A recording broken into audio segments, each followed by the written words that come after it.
রমজানের প্রস্তুতি শুরু হয়েছে যুদ্ধবিধ্বস্ত গাজাতেও। গত বছর বুলেট বোমাকে সঙ্গী করে সিয়াম পালন করলেও এবছর যেন কিছুটা নিশ্চিন্ত রয়েছে গাজাবাসী।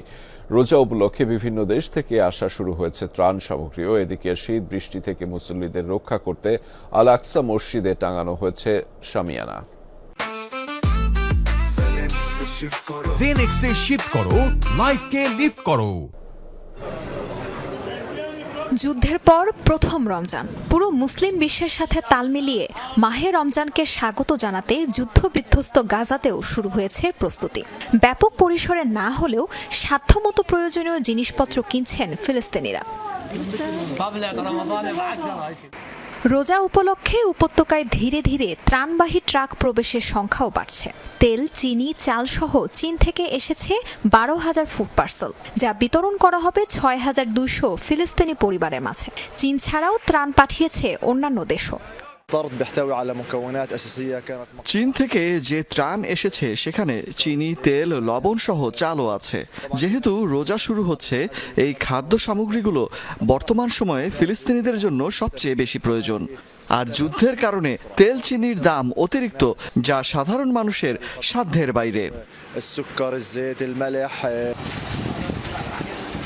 যুদ্ধ পরবর্তী পরিস্থিতিতে গাজার বাজারগুলোয় নেই পর্যাপ্ত সরবরাহ, তার উপর দাম চড়া। এ কারণে ক্রয় ক্ষমতার বাইরে নিত্যপণ্য। এরই মাঝে ত্রাণ পেয়ে আশার আলো দেখছেন গাজাবাসী। রোজার আগে খাদ্য সহায়তা খুব দরকার ছিল। আমাদের অর্থনৈতিক অবস্থা খুবই খারাপ।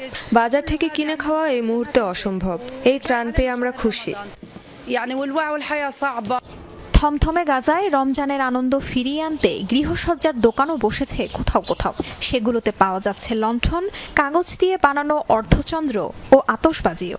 রমজান উপলক্ষে গাজার এই সাজ রূপে উচ্ছ্বসিত শিশুরা। ত্রাণের যে বাক্সগুলো ফেলে দেয়া হয় সেগুলো দিয়েই রোজার জন্য বিশেষ লণ্ঠন বানিয়েছি। যুদ্ধের আগে ঘর সাজাতে এগুলোর কদর ছিল। লণ্ঠন বিক্রি করে সেই টাকা দিয়ে আমি আমার পরিবারের খরচ মেটানোর চেষ্টা করছি। মাহে রমজানের প্রস্তুতি শুরু হয়েছে দখলকৃত পশ্চিম তীরেও। ইসরায়েলি হামলা পুরোপুরি বন্ধ না হলেও রোজার মাসকে উপভোগ করতে চান তারাও। মুসল্লিদের বৃষ্টি ও তীব্র শীতের হাত থেকে রক্ষায় অধিকৃত জেরুজালেমের আল আকসা মসজিদ প্রাঙ্গণে টাঙানো হয়েছে শামিয়ানা। তাজরিয়ান সোবহান, যমুনা নিউজ।